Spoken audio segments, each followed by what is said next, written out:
The derelict drifted in silence, orbiting nothing, nestled between the dust lanes of Orion, like a forgotten relic tossed into a cosmic attic. No transponder, no signal beacon, just an ancient hull scarred by micrometeorites and time. The crew of the Venture's Reach almost missed it entirely. "That is definitely human design," said Commander Lyra Abin, leaning over the holotable.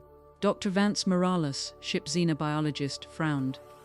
"But that architecture is centuries old, pre-expansion era, before warp stream travel."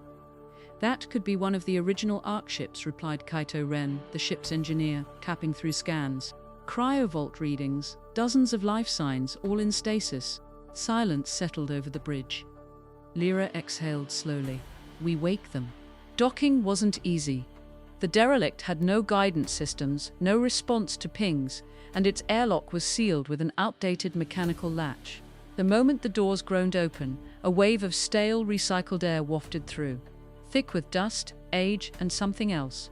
Something faintly metallic and organic, like decaying copper and wet stone. The corridors were narrow, lined with frost-covered walls and worn-out emergency lights still flickering dimly, powered by a failing auxiliary core. "Looks like the ship's AI fried a long time ago," said Ren, voice echoing in the dark hallways. "No logs, no timestamps. It's a miracle these cryopods are even functioning."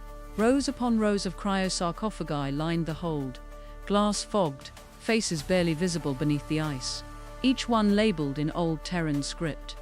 "These people," Vance murmured, reading the etched names. "They left Earth before we even had orbital colonies. They're from a time when space was a dream, not a domain." They activated the revival sequence. The first sleeper stirred 12 hours later. Her name was Lieutenant Sarah Callan. Her vitals stabilized quickly, but her mind, that took longer. Her speech was fragmented, disoriented, jumping between centuries-old naval code and abstract murmurs. "There was something on board," she said in one lucid moment. "We weren't alone in the drift. They thought it was cryo-disorientation, common in long-term stasis recovery. But Callan kept repeating it. We brought something with us. It wasn't meant to wake.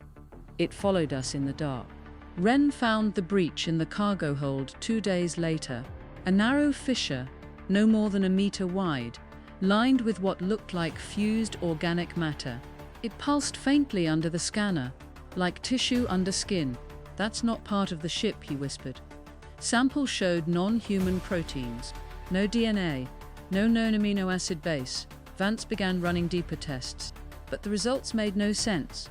The material wasn't just alien, it was pre-organic, as if it existed before evolution itself, older than known biology. The readings were inconsistent, shifting. "It adapts when observed," Vance muttered. "It's reacting to perception." That night, the lights on the Venture's Reach flickered, and 2 more cryopods opened on their own. No one had activated them. The new awakenings were not like Sarah Callan. Their vitals were erratic. One flatlined within minutes, the other screamed, loud, primal, incoherent, before seizing and collapsing. But their neural scans, their brains had been overwritten. No clear memory, just a pattern, a shape repeating in the deep folds of the frontal lobe, a fractal symbol, an abstract, writhing glyph that changed form every time you tried to study it. Vance drew it on a tablet. It distorted the screen. Whatever was in the breach, it wasn't just a stowaway, he said. It got inside them. It used the cryo system to survive. They quarantined the cargo hold. But it was too late. The final sign came during the night watch. The Venture's Reach's nav systems went offline.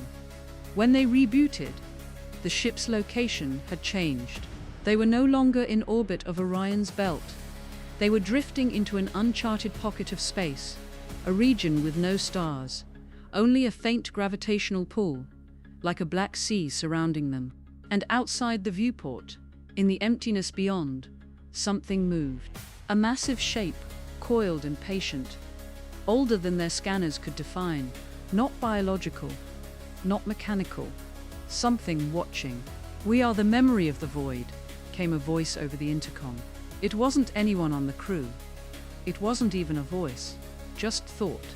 A shape, a presence, something reaching from the drift between stars.